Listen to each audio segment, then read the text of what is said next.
Il y a des histoires qu'on se plaît à raconter et qui occupent un terrain flou entre fiction et réalité. Les légendes urbaines. Des récits étranges de défunts appelant d'outre-tombe, de meurtres en pleine foule ou encore de créatures mortelles non identifiées par la science.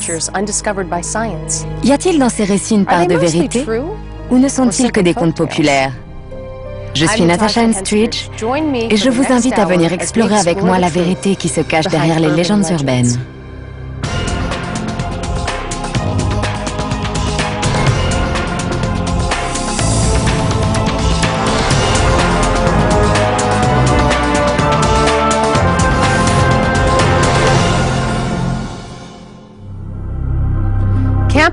La vie universitaire est parfois très exigeante. Les étudiants ont imaginé de nombreuses méthodes pour évacuer leur stress. Dans la légende urbaine qui suit, l'une d'entre elles a conduit à une tragédie. L'histoire a pour théâtre l'Université de Californie à Los Angeles, en décembre 1991. C'est la dernière semaine avant les examens. Les étudiants sont sous pression. Ils restent tard le soir à la bibliothèque pour réviser leurs cours. Il est très tard. Le nez dans ses bouquins, un étudiant reprend tout ce qu'il a étudié en cours durant le semestre. Les heures passent et il n'a plus beaucoup de temps. La tension monte. Ses yeux le brûlent, son dos le fait souffrir, mais il n'a pas le choix. Il a l'impression qu'il a atteint ses limites. Enfin, minuit sonne. Le moment est arrivé. Il arrête ce qu'il était en train de faire, laisse tout derrière lui et se précipite dehors. Une fois dehors, il pousse un hurlement déchirant. Le plus incroyable, c'est qu'il n'est pas le seul. Le campus entier entonne un chorus de cris perçants. Ces hurlements semblent être une tradition de l'établissement. Ils sont poussés toutes les nuits de la semaine précédant les examens, sur les coups de minuit. Pour la majorité des étudiants, ce rituel a un pouvoir libératoire. Mais malheureusement, pour une étudiante, il va tourner au drame. Une jeune femme va mourir parce que personne ne prendra ses appels au secours pour des cris de détresse. Au moment où les cris résonnent, quelqu'un la saisit et l'entraîne hors de la vue des autres étudiants.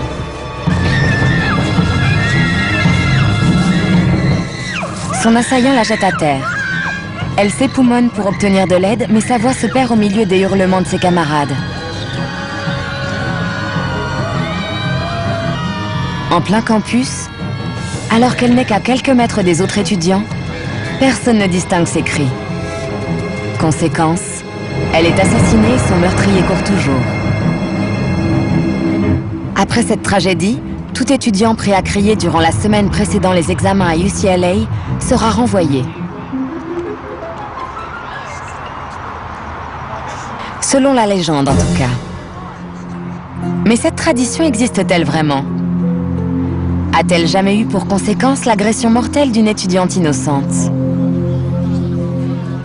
Les affaires de meurtre se produisant au milieu de la foule ou alors que des personnes sont à proximité sont hélas très fréquentes dans les zones urbaines. Le meurtre de Kitty Genovese en 1964 est un classique dans ce domaine. Un soir où elle rentrait seule chez elle dans le Queens à New York, elle est agressée et poignardée à plusieurs reprises par un homme. 37 voisins entendent ses hurlements et interrompent par 2 fois son agresseur en criant par la fenêtre. Mais dès qu'ils referment leur fenêtre, l'agresseur recommence à frapper. 1 heure s'écoule avant que la police soit appelée. Kitty Genovese meurt dans la rue. Les meurtres sur des campus universitaires sont aussi une réalité moderne. En 1986, le viol et le meurtre de l'étudiante Janan Clery par l'un de ses camarades de l'université Lehigh entraînent le vote d'une loi fédérale exigeant des universités qu'elles signalent les crimes avec violence sur leur campus. Ces tristes faits tentent à donner une certaine crédibilité à l'histoire des cris du campus sur les coups de minuit. Où vont les jeunes filles le plus souvent? Où vont-elles quand elles quittent la maison? Soit elles se marient, soit elles vont à l'université. Par conséquent, le campus devient un lieu de danger potentiel. Et étant loin de chez elle, la jeune femme n'est plus protégée comme avant. Elle n'a plus ses parents, son père, sa mère, ses frères et ses sœurs pour veiller sur elle. Soit. Mais ce qui fait que cette légende sonne vraie, c'est aussi que n'importe quelle méthode pour évacuer le stress, même la plus insensée, peut marcher. Dans les années 70, la thérapie du cri primal, rendue populaire par un livre du docteur Arthur Janov, devient la mode pour se débarrasser de ses angoisses. Alors pourquoi les cris des étudiants sur le campus ne seraient-ils pas un moyen efficace d'évacuer le stress? Parce qu'il s'avère que la thérapie du cri primal n'impliquait en aucun cas de crier. Le cri primal est le titre du premier livre qui a décrit cette thérapie. C'est en fait une métaphore pour les sons que les gens émettent quand ils pleurent, quand ils ont de la peine et qu'ils souffrent.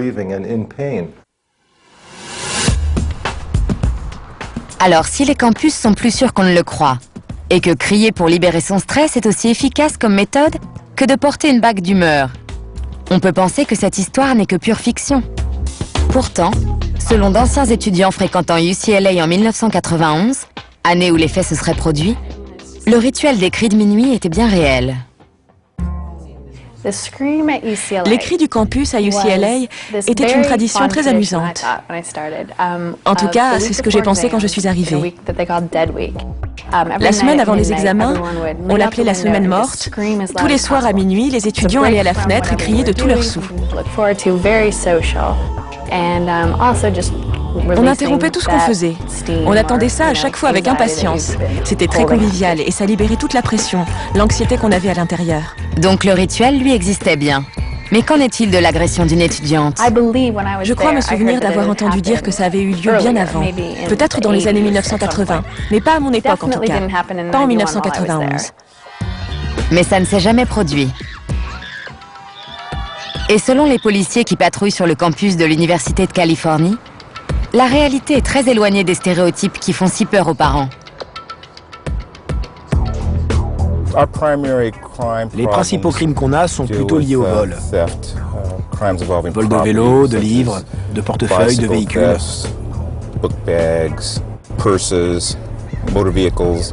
Il y a très peu de crimes contre les personnes, heureusement. Et dans quelle catégorie rangerait-il cette histoire? C'est le genre d'histoire qui se raconte autour d'un feu de camp. Une légende urbaine. Pour résumer, si la légende des cris du campus comporte une part de vérité, tout ce qui concerne l'agression n'est que pure invention. Malgré tout, cette histoire perdure. Pourquoi? Pour moi, cette légende est probablement née à partir des sornettes qu'on racontait aux premières années à leur arrivée à l'université.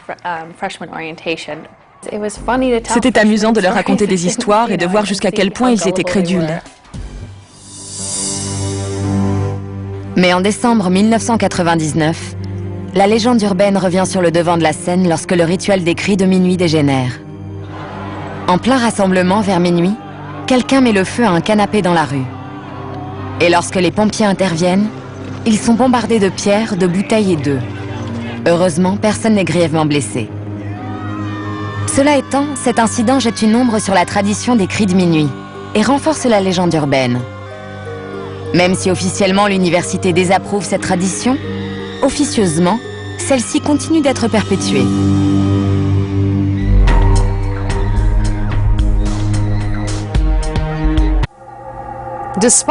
Malgré ce qu'on voit au cinéma, dans la réalité, les criminels ne sont pas toujours des gens brillants.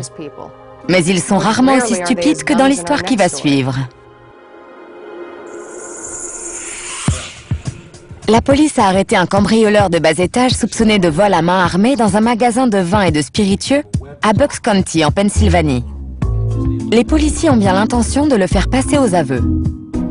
Ils essaient d'abord la stratégie du gentil flic et du méchant flic, et tentent de le convaincre que s'il leur simplifie le travail en avouant, ils sauront se montrer compréhensifs. Mais le suspect ne marche pas. Il nie les faits en bloc. Alors ils essaient une autre tactique. Le malfaiteur ne saisit pas ce qu'ils disent, et cela le rend nerveux.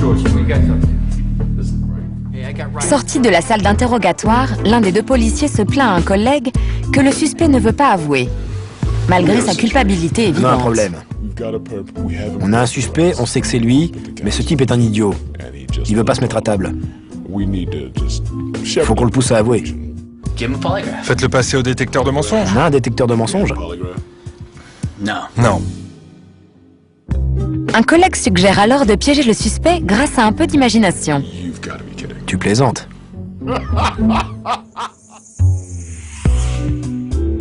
Dans la salle d'interrogatoire, le suspect refuse toujours de parler. Il voit alors arriver un policier accompagné d'étranges appareils. Tu dois être Frank? Minutieusement, avec une précision toute scientifique, il est branché au curieux appareil. Il ne sait pas trop ce qu'il doit en penser. En réalité, il s'agit d'une simple photocopieuse avec quelques fils et un égouttoir. Mais le suspect ne s'en rend pas compte. Quand tout est en place, il est interrogé sur ses faits et gestes la nuit du crime.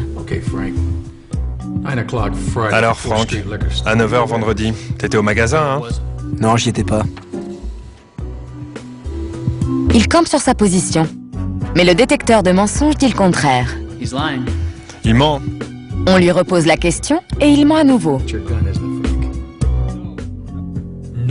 Non, j'y étais pas. Bizarrement, l'étrange machine sait qu'il ment. Il ment. Les policiers insistent pour qu'ils reconnaissent les faits. Troublé par la machine omnisciente, le criminel finit par parler.